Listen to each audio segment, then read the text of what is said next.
Local 4 News begins right now with a breaking news alert. And that is breaking news just in from Southwest Detroit. A gunman shot and killed just moments after shooting a 15-year-old boy in the face. Topping our news at 11, the gunman was killed by the victim's father, who saw his son being robbed at gunpoint. Police say the shooting was over a video game. It happened outside a home on Honora Street near Verner Highway. Jermont Terry is there live tonight. Jermont, do we know how this boy is doing?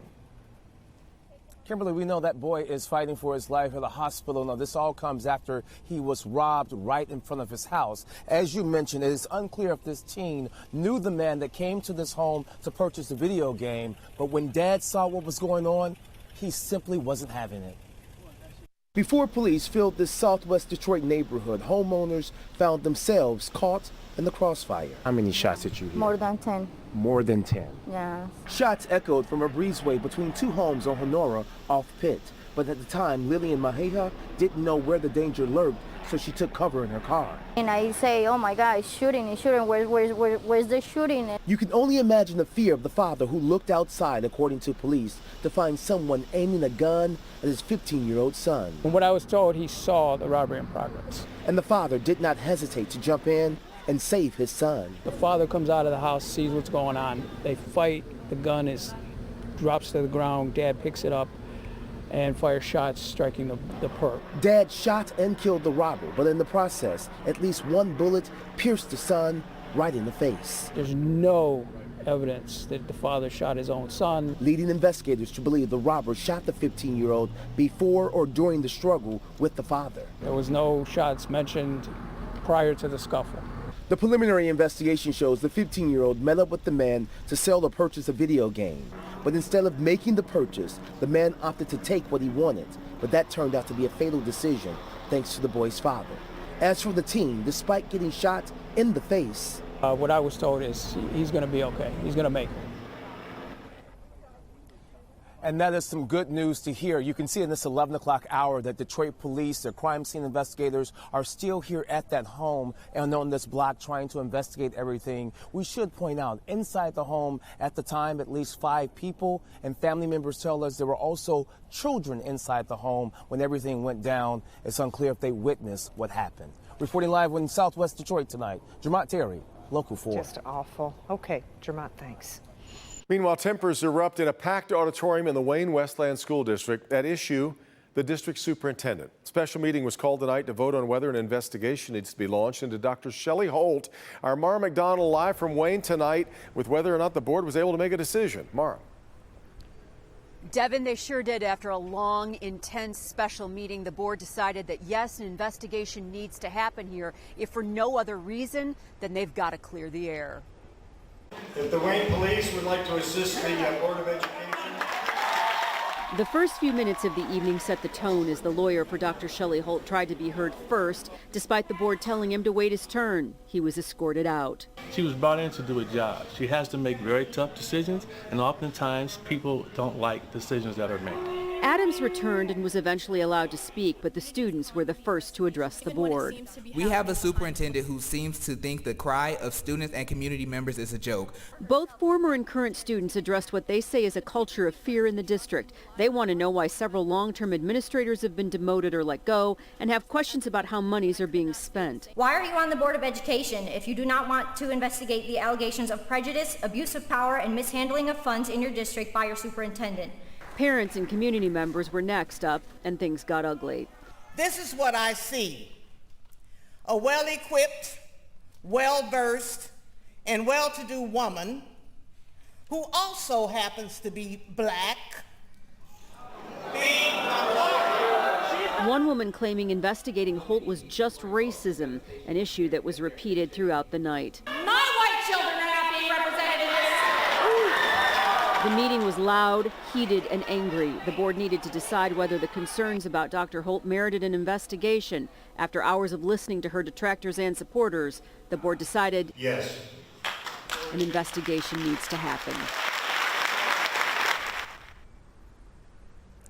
Back here live. So for now, Dr. Holt will be placed on a paid administrative leave while an outside law firm will come in and do that investigation and determine whether there is any meat to any of these allegations. We're live in Wayne tonight. I'm Mara McDonald.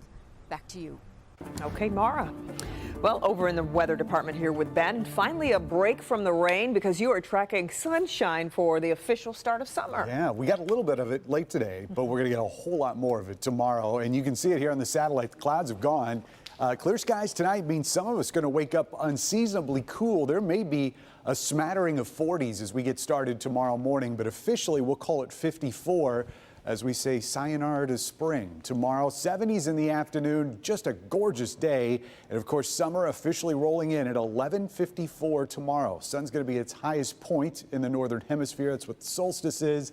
15 hours of daylight tomorrow. Soak it up because the weekend looks a little bit different and Monday looks a whole lot different. We'll look at all three of those days coming up, guys.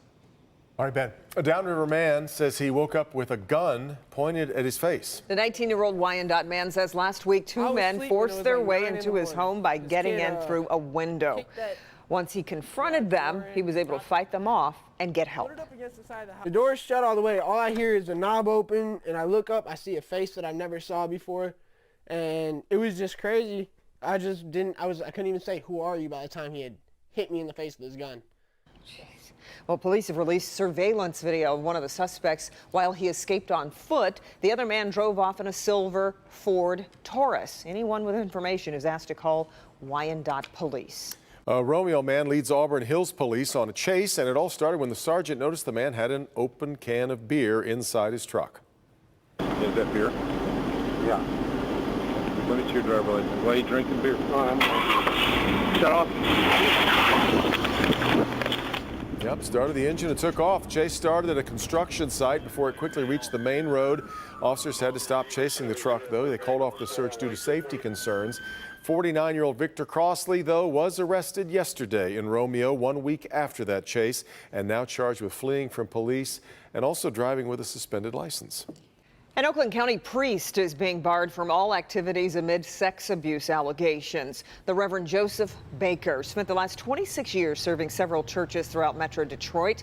According to the Archdiocese of Detroit, Baker is accused of sexually abusing a child during his earlier years in ministry. As part of his restrictions, the 57-year-old cannot present himself as a priest, exercise any church ministry, or wear clerical clothing.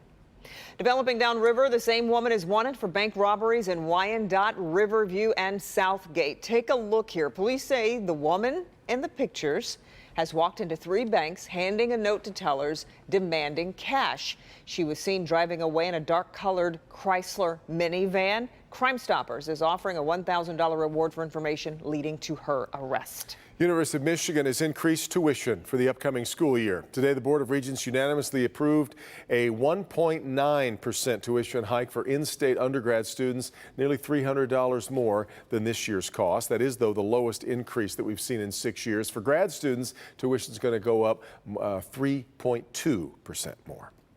Still ahead, a teenager has his jaw wired shut after an e-cigarette explodes in his mouth. Why it is his mother who is now blaming herself for what happened. Police were negotiating his surrender when he came out shooting. What led to this tense standoff that ended with gunfire? Karen? Facing a deadly illness, one woman made a choice to help save others. I felt like it was the least I could do was to help women who came after me. Her doctor says what she did takes a lot of courage. We don't know if it helped her, but we know that it helped other people. I'm Karen Drew. The treatment decision she made that could save the women in your life. Next. Behind these doors, a local organization is helping students find their passion for writing. I'm Evrod Cassidy. Tomorrow at 6 a.m. for your neighborhood, we'll go inside and show you how they're helping students express themselves creatively by putting pen to paper. And we'll show you how you can help too. Tomorrow on Fitness Friday, we're rock climbing. Tomorrow at 5. It's a growing community movement people are passionate about. See little bees over here? They're helping give Mother Nature a boost. And so here's my milkweed, which is actually starting to bloom. and that's really exciting. Paula Tutman reveals how simple changes to your yard can have beautiful results. Small things that we can do to actually encourage birds, bees, and butterflies, the pollinators that are keeping our food supply going. Tomorrow on Local 4 News at 5.